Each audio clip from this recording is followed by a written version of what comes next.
Hello, I'm Sam from Sound on Sound magazine. I'm at Superbooth show in Berlin. I'm with Walker from Lake Noise. How are you doing, Walker? Doing all right. How are you? Yeah, cool. Great to meet you. Great to meet you too. This one, you've got your accustomed position at the top of the stairs here, and you've got a new module on display. We do. Tell us about Spectraphon. Absolutely. The Spectraphon is a new module that is a collaboration with SoundHack. Tom Erb, who we've collaborated with on many modules before, from the Morphogene and Mimeophone, Erbverb, Telharmonic, and some others. It is a dual spectral oscillator.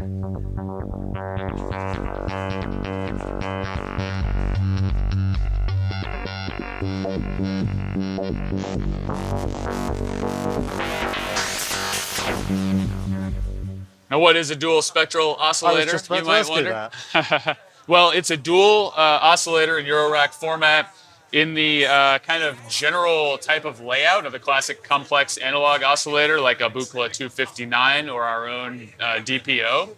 However, those are analog oscillators with wave-shaped analog outputs, and this instead is using on each side an odd and even harmonic output, which will create different sets of harmonics of its fundamental frequency using the slide control and focus control and to determine which harmonics are output.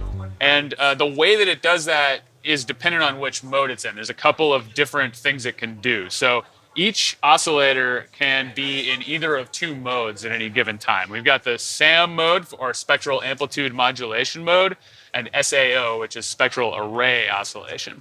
I'll demonstrate the SAM mode first. This is, as I said, spectral amplitude modulation. What that means is it's taking a sound at its input, and it's going to listen to this sound.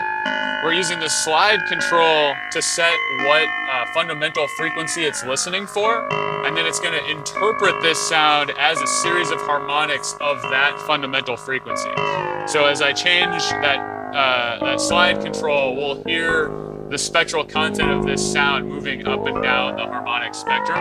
And all of these timbral changes are coming purely from the oscillator. There's no further processing going on in that sound. That's correct. And in fact, so after it does this interpretation of the sound, it resynthesizes it at the frequency that we set with the frequency control of the oscillator.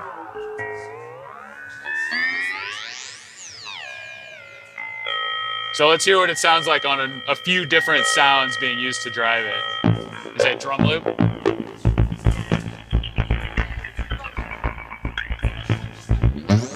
You can hear we resynthesize it to whatever pitch you like with the oscillator. The new Lake Noise DSP hardware features 2 vocals. inputs and 8 outputs of low noise, high dynamic range, fully DC coupled digital signal. Of course, it is an oscillator and we can sequence it at any given time. Which helps us achieve excellent signal to noise ratio. The signal processing is achieved with modern ARM Cortex H7 and CPU. Babbling brook water sound.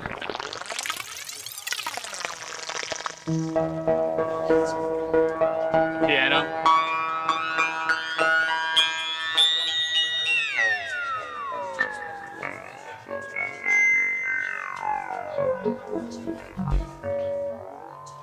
So that's SAM mode in a nutshell, spectral amplitude modulation. But of course, we have another mode too, the SAO, which is spectral array oscillation.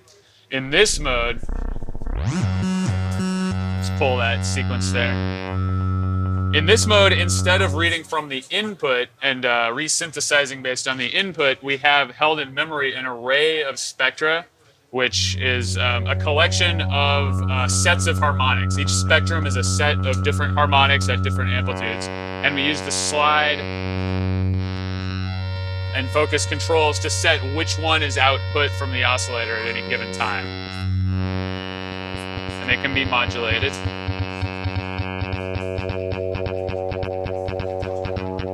And that's just kind of rhythmically scanning through these different sets of spectra. In either mode, the partials control creates a nice overall timbre and amplitude control. You turn it all the way down, it turns off all the harmonics. As we turn it up, additional higher harmonics are going to emerge as we go farther and farther up the control. Another thing that's interesting about the SAO mode in particular is that since it's not using the input, we can use that to detune just the even harmonics so that we can create kind of intervals as we like within the same oscillator. The Spectraphon also has an internal FM bus, really high definition internal frequency modulation. Just give it a little sequence.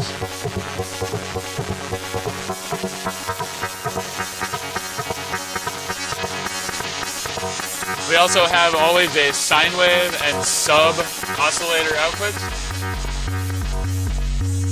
These are not affected by FM or partials. So if we get all kinds of really crazy harmonic hash in the other outputs, we can hold down the fundamental as we like. It sounds like there's something in common here with additive synthesis. Yes, it is additive synthesis because we're generating a series of sine waves in a harmonic relation to the fundamental frequency that we're creating with our overall pitch control.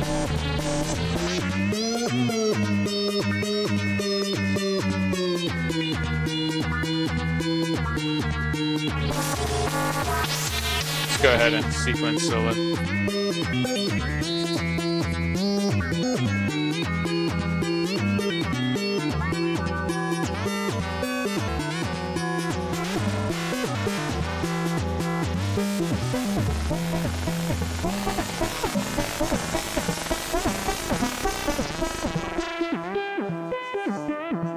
Of course, the two oscillators, I think I mentioned before, but either one can be in any mode at any time. So you could do two both in SAO mode, two both in SAM mode, or one of each as you like with the two oscillators of this module. So in the classic additive tradition, then you don't really need a filter. You can generate all the timbral variation you need from the oscillator itself.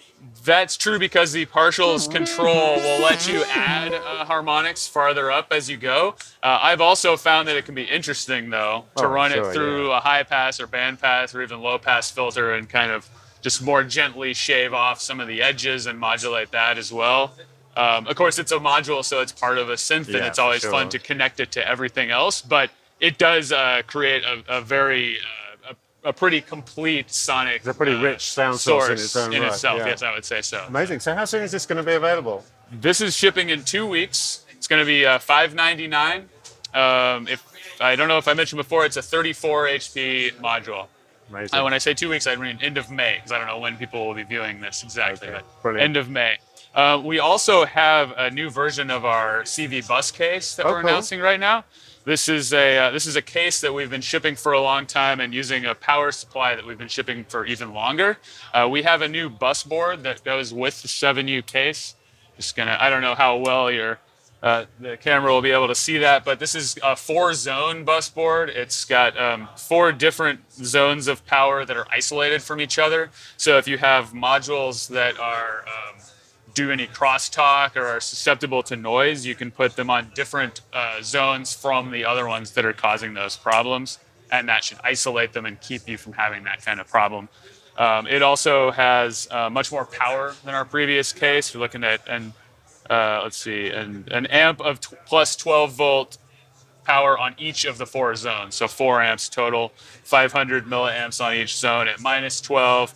And it's got way more headers than our previous bus board as well. Amazing. Sounds like a real problem solver. And we've done a minor update to the CV bus along with this, adding a voltage math circuit from the Zero Coast, which is a nice little utility. So cool. Thanks so much, Walker. Good to meet you. Yes, have a good nice to meet you too. Thanks for stopping by.